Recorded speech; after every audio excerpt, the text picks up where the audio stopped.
আমি কিন্তু এই চ্যানেলটা খুলেছিলামই এই জন্য যে এত বড় বাড়িতে আমি একা একা রয়েছি, আমার কথা বলার সঙ্গী নেই, ইন্দ্র ঠিক টাইমে অফিসে বেরিয়ে যাচ্ছে, পুপু স্কুলে চলে যাচ্ছে, আমি একা একা কি করব। তাই ক্যামেরাটাকে আমি আমার বন্ধু হিসাবে বেছে নিয়েছি।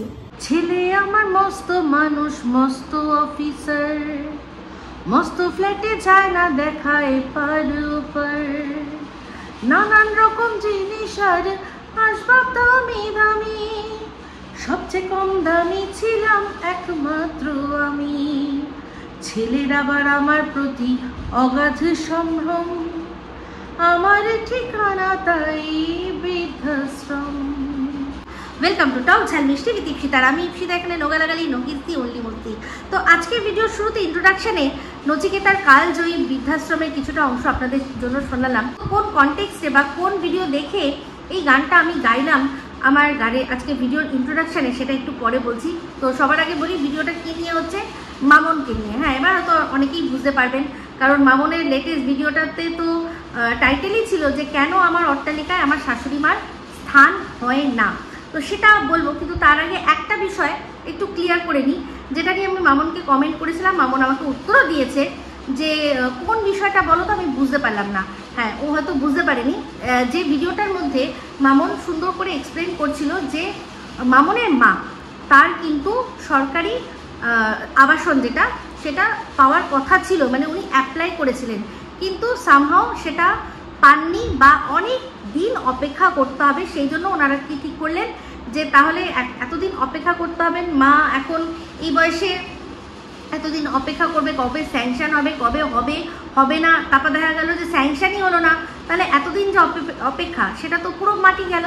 সেই জন্য ওরা ঠিক করেছে, মানে ইন্দ্রবাবু ঠিক করেছিলেন যে তাহলে আমার যে কাজ চলছে সেখান থেকেই আমি একটু একটু করে ওনার বাড়িটা তৈরি করে দেবো, মানে আমার বিল্ডিং মেটেরিয়ালস সব দিয়ে আমি ওনার বাড়িটা করে দেবো। এই যে কথাটা মামুন বলেছে আমাদের সাথে, তো সেখানে অনেকে কমেন্ট করেছে যে ও আচ্ছা, সরকারি টাকায় তার মানে এইভাবে তোমার হাজবেন্ড আমাদের থেকে ইচ্ছা করে যে আমাদের কাজের জন্য যে টাকাগুলো বা যে মাল মেটেরিয়ালসগুলো আনছে সেইগুলো তার শাশুড়ি ঘর করে দিচ্ছে। বা বাবা, এ তো মানে মহা অনৈতিক কাজ। এরকম একটা কমেন্ট, একটা না অনেকেই বলেছে যে রুলিং পার্টির হয়ে যেহেতু কাজ করে, সেহেতু সে কী করছে না, আমাদের যেই টাকা যেই জিনিসগুলো সরকারি কাজে ব্যবহার করার কথা সেটা সে নিজের পার্সোনাল কাজে ব্যবহার করছে।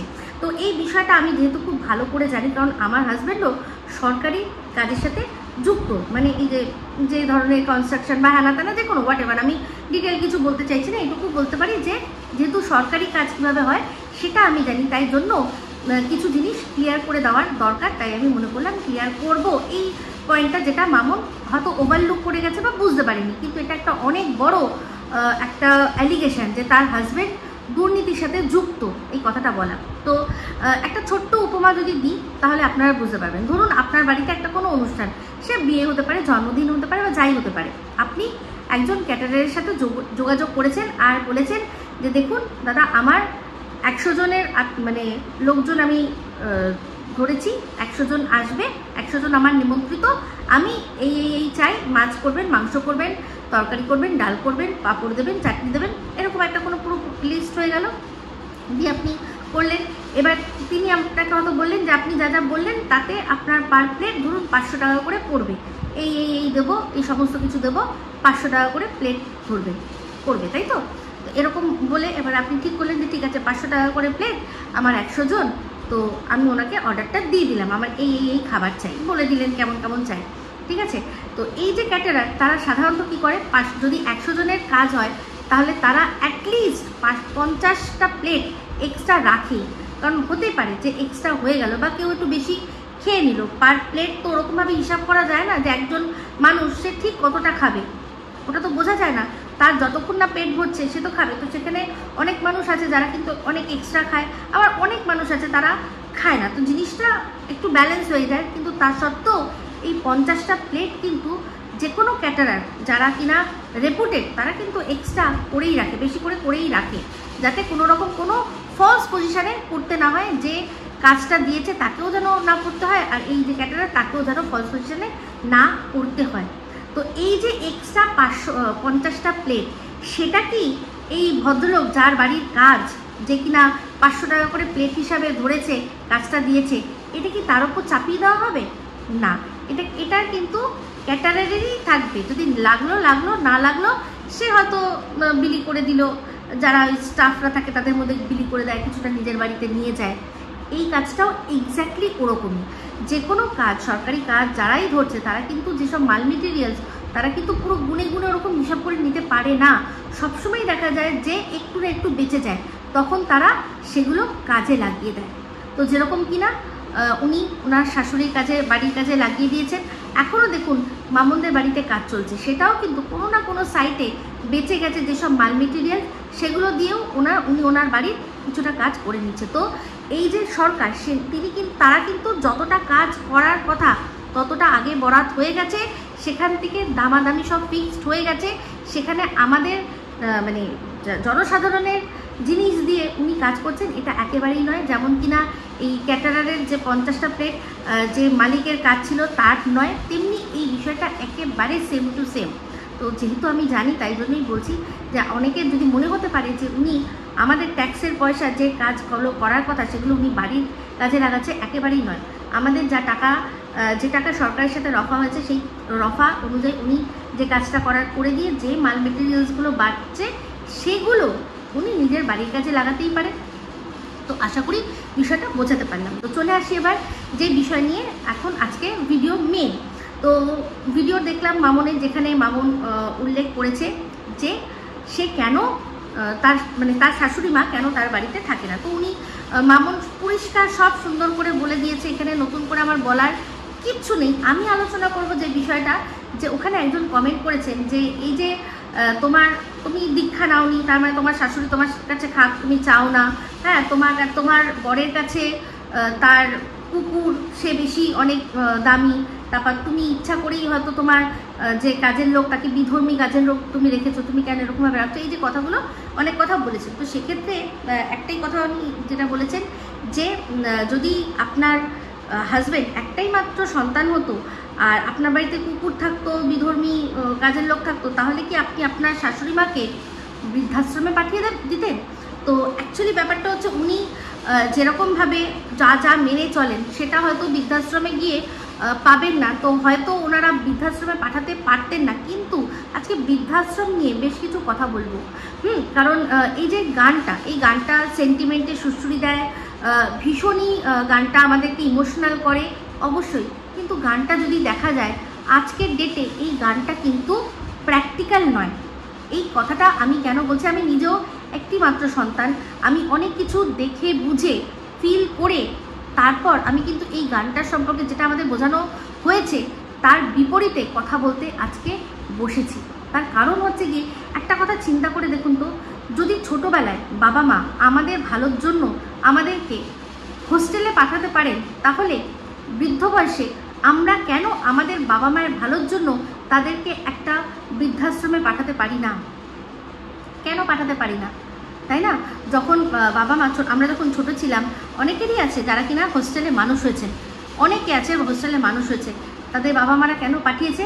যাতে বেটার এডুকেশান পায় ছেলে বা মেয়ে, তারা ডিসিপ্লিনে থাকে, যেটা কিনা আমরা এখানে করতে পারছি না।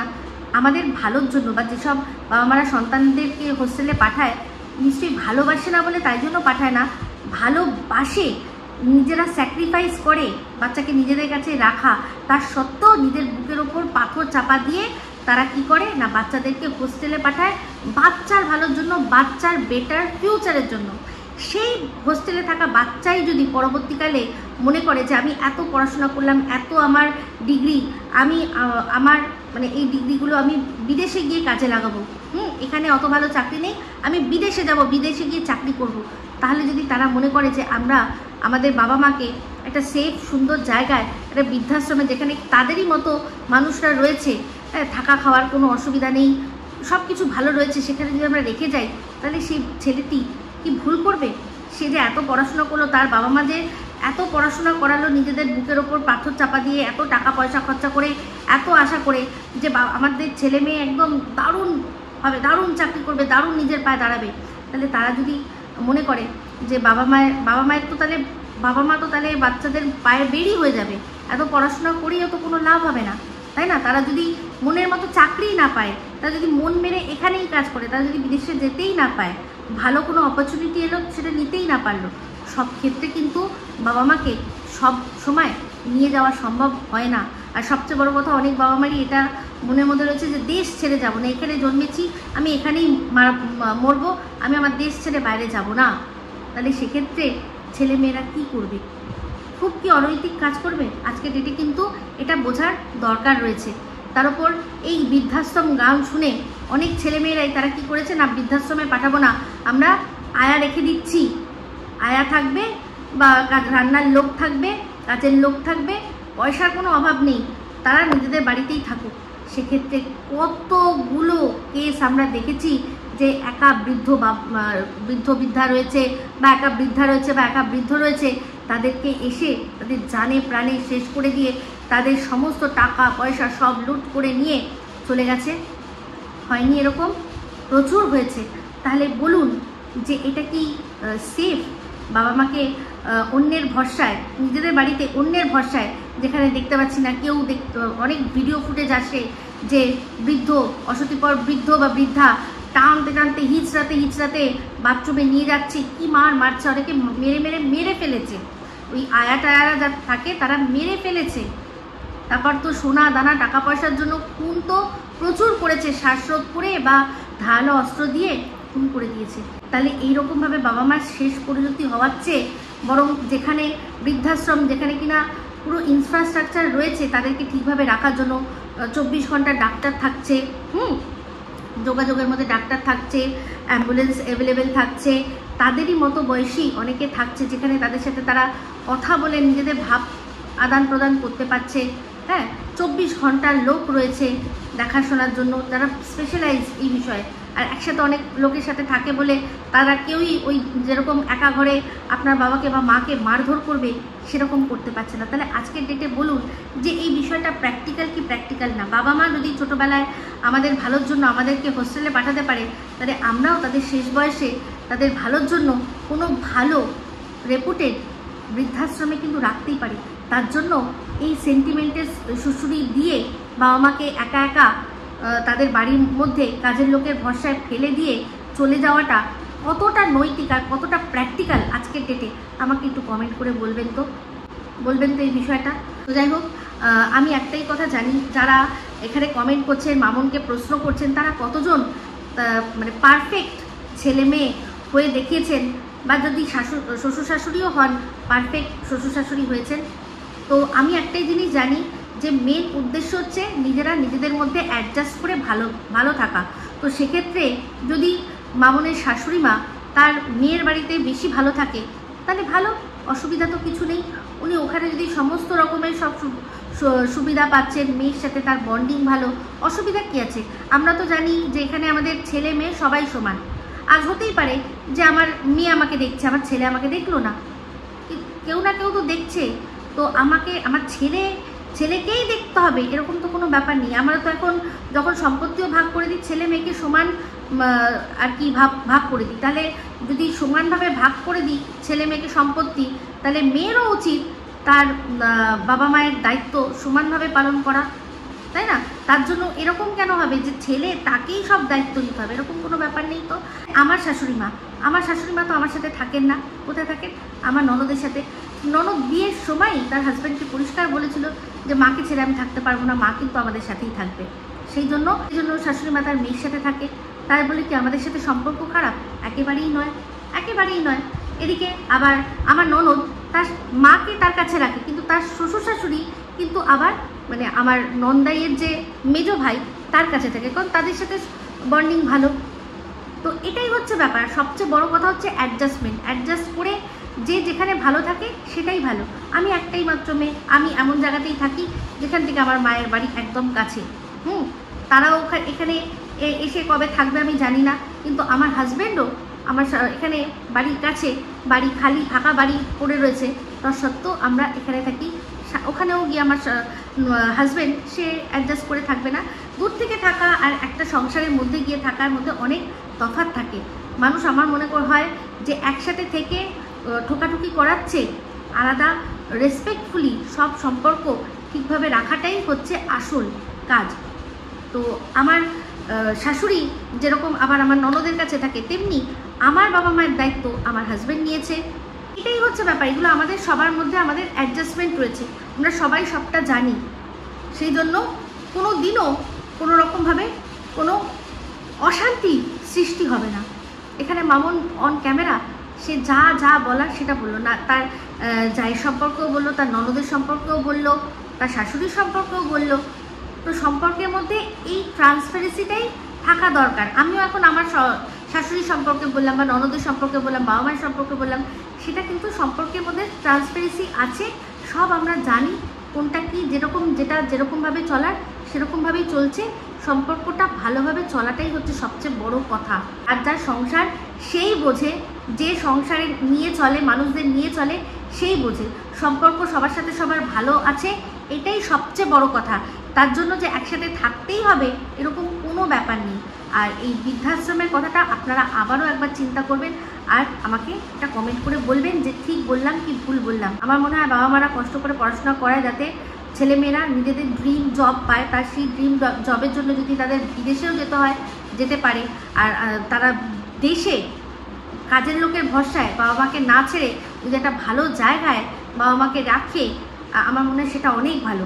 সেখানে রোজ একবার করে ভিডিও কল করে দেখে নিল, বাবা মায়ের কুশল জেনে নিল, আমার মনে হয় সেটাই অনেক ভালো। যাই হোক, ভিডিওটা শেষ করে দেবো, কিন্তু তার আগে মামুনকে কিছু কথা বলতে চাই। আজকে ভিডিওর শুরুতেই যে ভিডিও ক্লিপিংটা আপনারা দেখেছেন, মামুন বলেছে যে আমি কেন চ্যানেলটা খুলেছিলাম, কারণ একাকিত্বের জন্য। বর বেরিয়ে যায় নিজের কাজে, মেয়ে চলে যায় পড়াশোনায়, আমি একা একা, তাই জন্য। ইস, কেন চ্যানেল খুললে, একটা পরকিয়া করতে পারতে, চ্যানেলটা তো খুলেছিলে এই যে বন্ধু করে নিলে, কিন্তু দেখো বন্ধু তো আসলেও বন্ধু নয়, যাদের বন্ধু মনে করো তারা তো আসলেও বন্ধু নয়। তো যাই হোক, এই যে রোজ তুমি মানুষকে বোঝানোর চেষ্টা করছো, বুঝছে তারা কিছুই না, উল্টে যত তুমি বোঝানোর চেষ্টা করছো তত তোমাকে আরও বেশি করে পেয়ে বসছে। তো আমি বলবো যে তুমি প্রথম যে মোডে ছিলে সেই মোডেই চলে যাও আবার, আর নিজের মতো করে বিন্দাস ভিডিও করো, দেখবে যারা দেখা তারা ঠিক দেখবে। তবে হ্যাঁ, তোমার ভালোবাসার মানুষ কিন্তু প্রচুর রয়েছে, কিছু কিছু মানুষ রয়েছে যারা কিনা ভুল বুঝছে। তবে আমি এটুকুই বলবো, তুমি যত ঠিক বোঝাতে চাইবে মানুষ তত ভুল বুঝবে, এটা আমি দেখেছি।